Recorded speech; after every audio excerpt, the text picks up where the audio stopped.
Greetings everyone, this is Vakar Korvi from TFT Perspective, and today we have an advice for India or Bharat and the way RSS led BJP government is handling the minorities, especially Muslims. Learn something from Syria.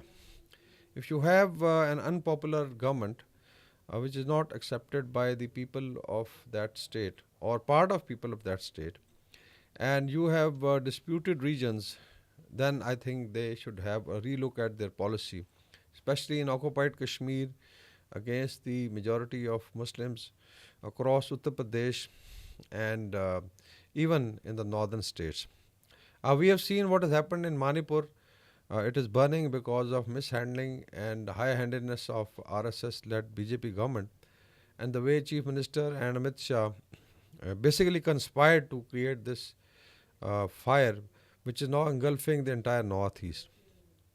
Now, there are similarities between what Bashar al-Assad did to his people, despite being Muslim, especially the Sunni majority, and what India is doing in occupied Kashmir and with the rest of the Muslims in mainland India. Bashar al-Assad also thought that with his intelligence, huge apparatus for suppression, military, police, as well as money flowing from his friends, he'll be able to suppress the majority. We did not like its rule. And then we have seen that Bashar al-Assad regime collapsed like a house of cards. So there is some discussion now taking place in India, especially in social media, that Syria could be one example where India has to change its policy. Now, if you look at occupied Kashmir, it is called the largest prison on planet Earth, with almost 9 million Kashmiris, especially after 5th August 2019, have been locked up in their houses. They were not allowed to even offer funerals. So Indian government was so scared that they even disallowed funeral of Sayyid Ali Gilani, I would say the tallest leader of Hurriyat. And the fear was that in case there is a huge funeral, there will be some slogans against the state or the occupation forces. Uh, Occupied Kashmir is also challenging because it is very, very mountainous, especially north of Pir Panjal, and we have seen the resistance picking up south of Pir Panjal.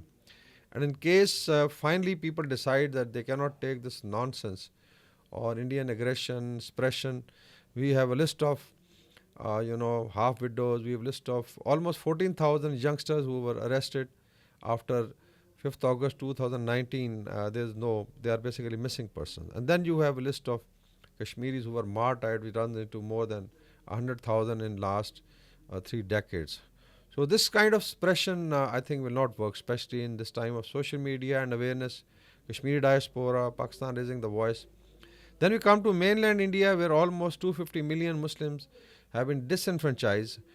We daily listen to some of their bureaucrats, judges, politicians abusing them. And now there are calls coming from Gulf. Can India afford 250 million Muslims, uh, you know, uh, basically rebelling against the RSS rule and overthrowing it? So I think they have to look at it. Then we come to the Sikhs.